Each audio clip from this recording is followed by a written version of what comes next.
Episode की शुरुआत होती है। प्रिंसेस बोलती है कि हमें इन बकवास बातों पे ध्यान नहीं देना चाहिए और वो मॉन्क से बोलती है क्या तुम इस डिमोनिक एनर्जी को जितनी भी यहाँ पे कंट्रोल करके रख सकते हो। हमें दिखाया जाता है वो लोग आगे जाने लगते हैं और बोलते हैं कि चलो हमें यहाँ से आगे बढ़ने का रास्ता ढूंढना चाहिए और यहाँ से बाहर निकलना चाहिए। हमें दिखाया जाता है जो एक लड़की रहती है वहाँ पे बोलती है कि देखो सामने वहाँ पे कुछ है। तभी हमें दिखाया था वहाँ पे सामने एक मैदान रहता है जिसके अंदर एक मैजिकल आइटम जो रहता है मतलब मैजिकल वेपन रखा रहता है जो कि एक त्रिशूल धनुष घाई दिख रहा होता है।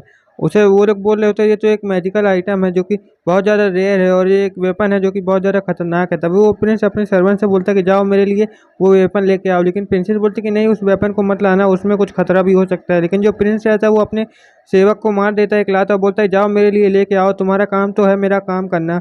और वो जो सेवक रहता है वो बोलता है कि ठीक है जाने लगता है। तभी दो लोग रोकते हैं, बोलते हैं कि तुम आखिर इसके साथ ऐसा व्यवहार क्यों कर रहे हो। तभी प्रिंसेस उसे उन्हें रोक देती है और बोलती है कि रहने दो, उसे समझाना बेकार है, वो एक आइडियल व्यक्ति है जो कि नहीं मानेगा हमारी बात।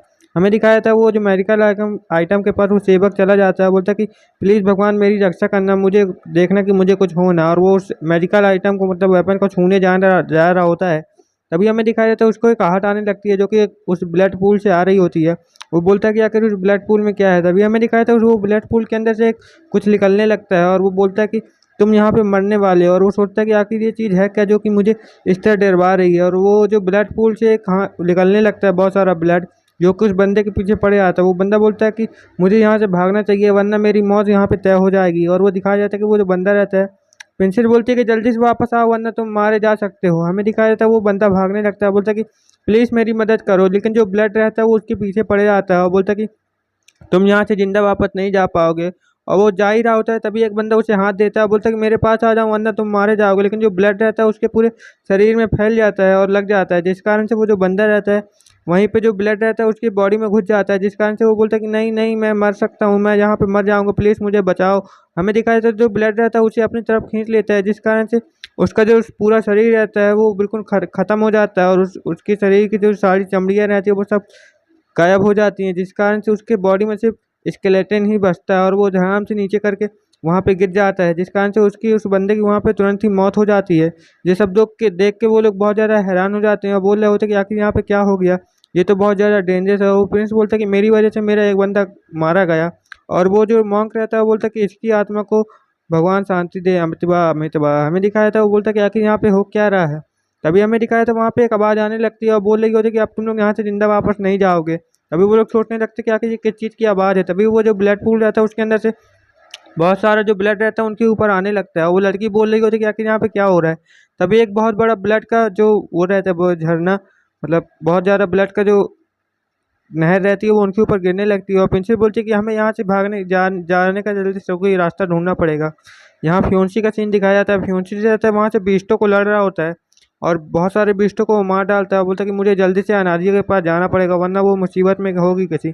और जो वहाँ पे फ्योन्सी रहता है बोलता है कि चलो ये लोग तो मर गए, अब मुझे यहाँ से जल्दी से अनाजिया के पास जाना चाहिए। और वो जो फ्योन्सी रहता है वहाँ से जाने लगता है और हमें दिखाया जाता है जो फ्योन्सी रहता है वो उन सभी बीस्टों को मार के वहाँ से आगे निकल जाता है। यहाँ पे हमें प्रिंसेस का वापस सीन दिखाया जाता है। प्रिंसेस बोलते हैं कि जल्दी से चलो, हमें वो वेपन उठाना पड़ेगा जिस कारण से हम इससे लड़ पाएंगे। और हमें दिखाया जाता है प्रिंसेस उन सभी जो ब्लड को बीच से काट काट के वहाँ से रास्ता बनाते हुए जा रही होती है। और वहाँ पे एक बंदा बोलता है कि हम इससे कब तक लड़ते रहेंगे, हमें जल्दी से वो वेपन वहाँ पे पाना पड़ेगा। तभी हमें दिखाया था मॉन्क भी वहाँ पे बहुत ज़्यादा मदद कर रहा होता है। तभी हमें दिखाया जाता है एक और लड़की वहाँ पे जो रहती है उस ब्लड में फंस जाती है और मारी जाती है। वो बंदा बोलता है कि अगर हम ऐसे लड़ते रहेंगे तो हम जल्दी से जहाँ पे मारे जाएंगे। प्रिंसेस बोलती है कि हाँ मुझे पता है, मुझे जल्दी कुछ करना पड़ेगा वरना हम सब लोग यहीं पे मारे जाएंगे। प्रिंसेस सोचती है कि मुझे लगता है वो जल्दी से वो जाके वेपन लेना पड़ेगा। तभी हमें दिखाया था उस ब्लड पूल के अंदर बहुत ज़्यादा हलचल होने लगती है और उसके अंदर से एक बड़ा सा स्केलेटन निकलने लगता है जो कि बोलता है कि अब तुम लोग यहाँ से जिंदा वापस बिल्कुल भी नहीं जा पाओगे।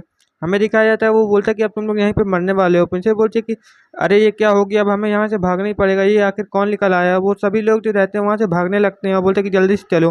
प्रिंसेस बोलती है कि मुझे जल्दी से जाकर वो जो वेपन है वो लेना पड़ेगा। और प्रिंसेस जल्दी से जाकर उस वेपन को हाँ, पकड़ लेती है और बोलती है कि मैं इसे वेपन ले लूँगी, जिस कारण से वो वेपन जो रहता है उसकी सोल के अंदर चला जाता है। और हमें दिखाया था प्रिंसेस बोलती है कि आखिर ये क्या हो गया, ये मेरी सोल के अंदर कैसे चला गया। हमें दिखाया था जैसे ही वो उस वेपन को छूती है प्रिंसेस तो उसके अंदर से बहुत ज़्यादा एनर्जी निकलती है और उनमें से एक फोनिक्स निकल आता है जो कि उस फोनिक्स के ऊपर एक लड़की बैठी रही होती है। एक बंदा बोलता है कि आखिर ये कौन है और ये यहाँ पे क्या कर रही है। हमें दिखाया था उसके अंदर से एक लड़की निकल आती है और बोलती है कि तुम लोग टेंशन बिल्कुल ही मत लो, मैं इसको यहाँ पे हरा के तुम लोग को बचा लूंगी और तुम लोग यहाँ से सुरक्षित वापस जा सकते हो। हमें दिखाए थे जितने भी लोग रहते हैं वहाँ पे उस फोनिक्स को देख के बहुत ज़्यादा हैरान हो जाते हैं, और फोनिक्स बोलती है कि अभी मैं कुछ पहले इसको निपटा देती हूँ, फिर तुम लोग से बाद में बात करूंगी। हमें दिखाया था वो स्केलेटन रहता है, बोलता है कि तुम्हारी हिम्मत कैसे हो गई वापस आने की, और वो लड़की जो रहती है मतलब फोनिक्स बोलती कि मैंने तुम्हें बहुत समय पहले कैद किया था लेकिन तुम आज़ाद हो गए, लगता है तुम्हें फिर से मरने का शौक है। हमें दिखाया था जो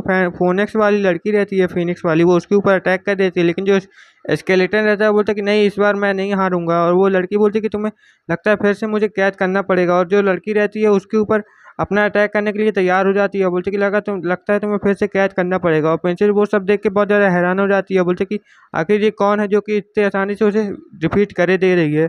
और हमें दिखाया जाता है वो जो स्केलेटन रहता है उसके ऊपर फायर अटैक कर दिया जाता है, जिससे कि वो स्केलेटन वहाँ पे जलने लगता है, और वो जो लड़की रहती है बोलती है कि लगता है तुम्हें वापस कैद करना पड़ेगा, और वो एक जंजीर उसकी तरफ फेंक देती है, और यहीं पे एपिसोड भी खत्म होता है। Okay bye.